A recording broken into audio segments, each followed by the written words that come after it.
Good morning students. पढ़ेंगे 9th 10th के बच्चे। मैथ्स राजपूत कोचिंग सेंटर में आपका स्वागत है। 8 अक्टूबर 2020, पेज 108, क्वेश्चन नंबर 5 देखेंगे आपकी स्क्रीन पे। एक बर्तन उल्टे शंकु के आकार का है। इसकी ऊंचाई 8 सेमी है और इसके ऊपरी सिरे की त्रिज्या 5 सेमी है। यह ऊपर तक पानी से भरा हुआ है। जब इस बर्तन में शीशे की कुछ गोलियां, जिनमें प्रत्येक की त्रिज्या इतने सेमी है, वाला एक गोला डाली जाती हैं, तो इसमें भरे हुए पानी का 1/4 भाग बाहर निकल जाता है। बर्तन में डाली गई गोलियों, शीशे की गोलियों की संख्या ज्ञात करें। तो बहुत सिंपल है, जो पानी बाहर निकलेगा उसका आयतन और गोलियों का आयतन बराबर होगा। तो बाहर निकले पानी का आयतन बटे एक गोली का आयतन से आप भाग कर देंगे तो ये गोलियों की संख्या आ जाएगी। ठीक है, तो स्टार्ट करते हैं। देखिए, बर्तन उल्टे शंकु के आकार का है इस प्रकार से।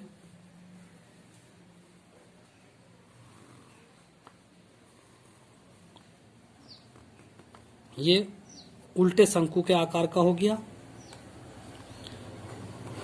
त्रिज्या दे रखी है, शंकु की त्रिज्या है r बराबर 5 सेंटीमीटर और ऊंचाई दी है शंकु की h बराबर 8 सेंटीमीटर। ये पूरी जो ऊंचाई है इसकी 8 सेंटीमीटर है और त्रिज्या यहाँ से यहाँ तक ये 5 सेंटीमीटर है। ठीक, इस प्रकार से। तो बर्तन में पानी भरा हुआ है, तो पानी का आयतन कितना हो जाएगा? बर्तन में पानी का आयतन बराबर 1/3 पाई r स्क्वायर h, ये इसका सूत्र होता है। तो 1/3 पाई r का मान 5, इसका वर्ग, h का मान 8, तो ये हो गया 1/3 पाई 5 पंजे 25 गुणा 8, तो 1/3 पाई 25 अट्ठे 200, तो ये हो गया 200/3 पाई घन सेंटीमीटर। ये पानी का आयतन आ गया। जो बर्तन में पानी भरा हुआ है ये उसका आयतन आ गया 200/3 पाई घन सेंटीमीटर। चूंकि शीशे की एक गोली डालने से 1/4 पानी बाहर आता है। अब क्या है, बर्तन में गोलियां डाली जाती हैं। बर्तन में गोली डाली जाती हैं तो 1/4 घन सेमी पानी बाहर निकल जाता है। जो गोली बर्तन में डाली जाती है उसकी त्रिज्या 0.5 सेंटीमीटर है। तब एक गोली का आयतन कितना होगा? 4/3 पाई r क्यूब। तो ये हो गया 4/3 पाई 0.5 की घात 3। इस प्रकार से 4/3 पाई 0.5 गुणा 0.5 गुणा 0.5, तो ये हो गया 4/3 पाई 125, 125 हो गया ये। तो जब इसकी गुणा करेंगे आप तो ये होगा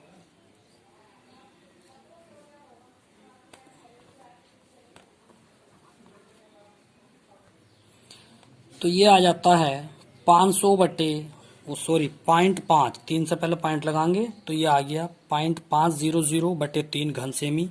इसे आप 2 से गुणा कर देंगे, 2 से भाग कर देंगे। जब इसे आप 2 से गुणा करेंगे तो ये हो गया 1.00/3 पाई घन सेंटीमीटर। ठीक है, या एक रह जाएगा, ये पॉइंट के बाद 0 का कोई मान नहीं रहता, तो ये हो गया पाई/3 घन सेमी। ठीक, एक गोली ये है।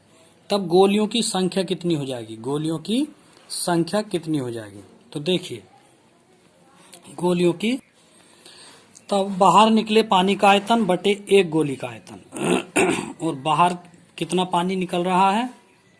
1/4 पानी बाहर निकल जाता है।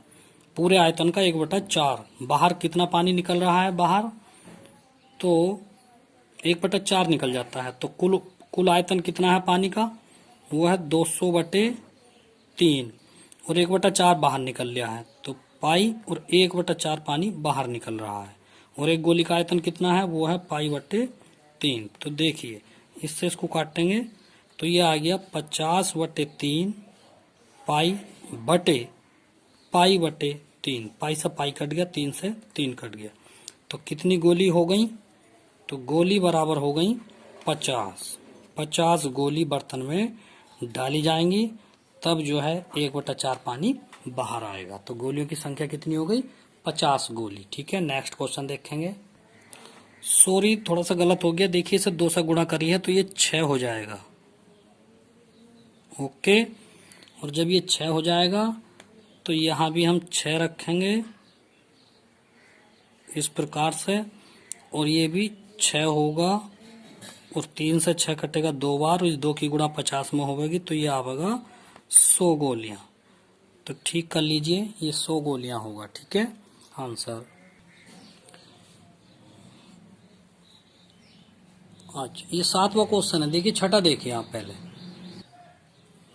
ऊंचाई 220, आधार 24 सेमी वाले एक बेलन, अब इसके ऊपर 60 सेमी और आधार 8 सेमी वाला एक अन्य बेलन रखा गया है। लोहे का स्तंभ बना हुआ है। इस स्तंभ का द्रव्यमान ज्ञात कीजिए।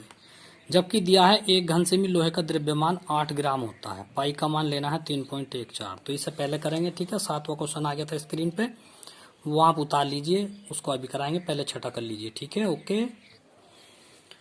देखिए, ऊंचाई 220 सेमी। अब एक बेलन है जिसकी ऊंचाई 220 सेमी,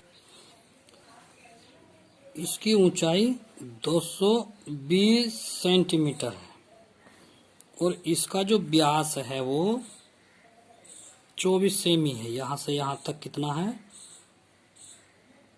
24 सेमी है। इसका व्यास है 24 सेमी। तो त्रिज्या हो गई यहां से यहां तक 12 सेमी। अब इसके ऊपर एक बेलन और रखा है, इसके ऊपर एक बेलन और रखा है इस प्रकार से। तो इस वाले बेलन की जो ऊंचाई है वो कितनी है? 60 सेंटीमीटर। ठीक है, और इसका जो व्यास है पूरा यहां से यहां तक, व्यास नहीं दे रखा, त्रिज्या दे रखी है। तो यहां से यहां तक इसकी जो त्रिज्या है वो 8 सेमी है। तो 2 बेलन हो गए। ठीक है, तो इस पूरा स्तंभ है, ये स्तंभ बना है। क्या बना है? ये स्तंभ बना है जिसमें 2 बेलन है। स्तंभ बना हुआ है और 2 बेलन है। ठीक है, तो इसका क्या निकालना है? द्रव्यमान ज्ञात करना है। द्रव्यमान ज्ञात करना है, और कैसे करना है?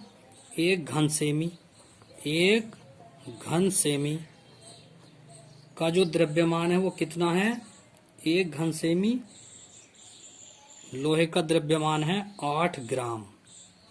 तो घन सेमी का मतलब पूरे का आयतन निकालना है, बाद में 8 से गुणा कर दो तो द्रव्यमान बन गया। ठीक है, तो इसमें क्या है? पहला बेलन बड़ा है, एक बड़ा बेलन है, एक छोटा बेलन है। तो बड़े, यहां से लिखेंगे बड़े बेलन की ऊंचाई, बड़ा एच मान लो, ये है 220 सेंटीमीटर, और बड़े बेलन की त्रिज्या कितनी आ जाएगी? बड़ा आर मान लो इसको, यह है 12 सेंटीमीटर। इसी प्रकार छोटे बेलन की ऊंचाई कितनी है? छोटा एच मान लो 60 सेंटीमीटर, और छोटे बेलन की जो त्रिज्या है वो कितनी है? बराबर छोटा आर मान लो 8 सेंटीमीटर। तो कुल आयतन कितना होगा? कुल आयतन होगा बड़े बेलन का आयतन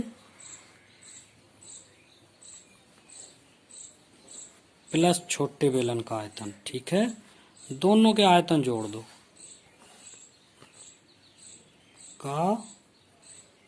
दोनों के आयतन जोड़ देंगे।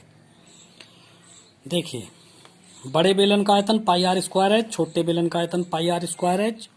पाई कॉमन ले लिया, आर स्क्वायर एच हो गया, प्लस के आर स्क्वायर एच हो गया। तो बड़ा आर का मान है 12 और बड़े एच का मान है 220, छोटे आर का मान है 8 और छोटे एच का मान है 60। अब इसको कैलकुलेशन कर लेते हैं, इसको हल कर लेते हैं। ठीक है, तो ये हो गया 12 बार में 144 गुणा 220 प्लस के 8 8 64 गुणा 60। अब इनकी गुणा करेंगे तो देखिए गुणा क्या आएगी इसकी गुणा आएगी 31,680 और इसकी गुणा आएगी 3840। दोनों को जोड़ लेंगे, इसका मान रख दीजिए 3.14 दिया था सवाल में, और इन दोनों को जोड़ेंगे, जोड़ के आ गया 35,520। अब इसकी गुणा 3.14 से करेंगे तो ये टोटल आएगा 11532.8 घन सेमी। ये पूरे बेलन का आयतन आ गया। अब हमें इसका द्रव्यमान निकालना। हम जानते हैं 1 घन सेमी द्रव्यमान, 1 घन सेमी का द्रव्यमान कितना दे रखा है, तब जो है 111532.8 घन सेमी द्रव्यमान का आयतन हो जाएगा 8 गुणा 111532.8 ग्राम। ठीक है, देखिए यहाँ आंसर लिखना चाहे लिख सकते हैं, इसे किलोग्राम में चेंज करेंगे। काय में चेंज करेंगे? किलोग्राम में। जब किलोग्राम में चेंज करेंगे तब जो है द्रव्यमान कितना हो जाएगा, किलोग्राम में चेंज करके इसे जो है 1000 से भाग कर देंगे। 892262.4 को आप जब 1000 से भाग करेंगे तो ये बन जाएगा अब किलोग्राम। तो 3 से पहले पॉइंट हो जाएगा, तो ये हो जाएगा 892.2624 किलोग्राम। ठीक है, यहाँ पे या पॉइंट के बाद के आप 2 अंक ले लेंगे, खाली इतने अंक ले लेंगे। ठीक है, किलोग्राम आंसर। आज के लिए इतना ही काफी है, बाकी कल कराएंगे। ठीक है, 7वां क्वेश्चन कराएंगे, आपकी स्क्रीन पर पहुंच चुका था पहले से ही, आप उसको नोट कर लेंगे। ठीक है, थैंक यू।